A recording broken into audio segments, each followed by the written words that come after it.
जी doctor साहब, 10 की 10 सीटों पर जेजेपी चुनाव लड़ रही है, क्या माहौल दिख रहा है आपको? 10 की 10 नहीं, 11 लड़ रहे हैं भाई। जी, क्या माहौल दिख रहा है? करनाल की विधानसभा भी लड़ रहे हैं। क्या माहौल दिख रहा है?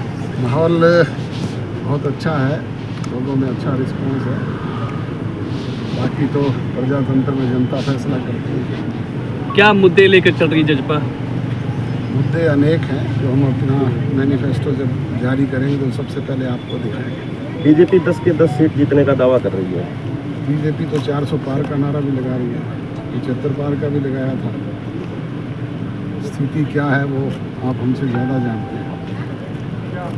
गठबंधन टूटने के बाद जेजेपी पहली बार चुनाव लड़ रही है, क्या समीकरण देखते हैं आप? गठबंधन टूटने के बाद नहीं, गठबंधन से पहले भी हमने अलग से चुनाव लड़ा था। गठबंधन तो हमारी शर्तों पे हमने हरियाणा प्रदेश के विकास हेतु किया था और हमने अपनी कंडीशंस पे किया था, जिनमें से 90% हमने सरकार में रहते हुए पूरी करवाने का काम किया। एक पे हमारा मामला बिगड़ा, तब हम गठबंधन से अलग हुए। भाई साहब, 2 चरणों के चुनाव हो चुके हैं, तीसरे के 7वां ही कौन है? 2 चरणों के बाद आप पूरे देश की स्थिति किस तरह से देखते हैं? अब देश की स्थिति का आकलन करने का पैमाना मेरे पास तो नहीं है, क्योंकि मैं तो हरियाणा प्रदेश में सक्रिय हूँ।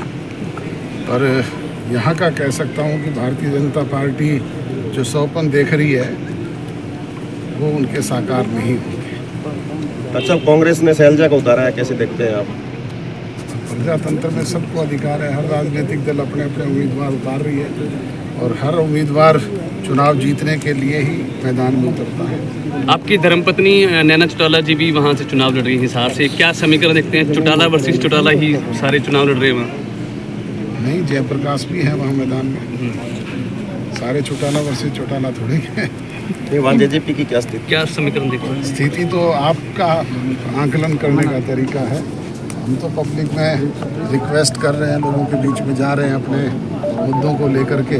फैसला प्रजातंत्र में जनता करती है। एक भाई साहब, गठबंधन से बाहर आने के बाद लगातार दुष्यंत को टारगेट किया जा रहा है भारतीय जनता पार्टी की तरफ से, क्या मानते हैं क्यों इस तरह से बयानबाजी की जा रही है?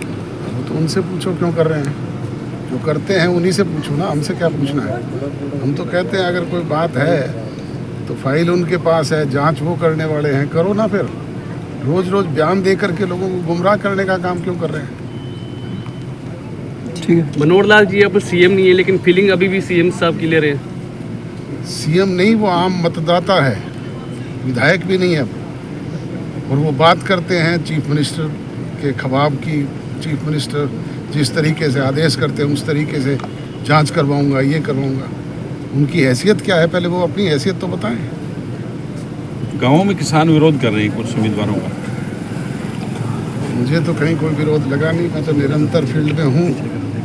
और 1-2 जगह अगर कोई किसान आए तो हमने बातचीत करके उनका जवाब दिया है।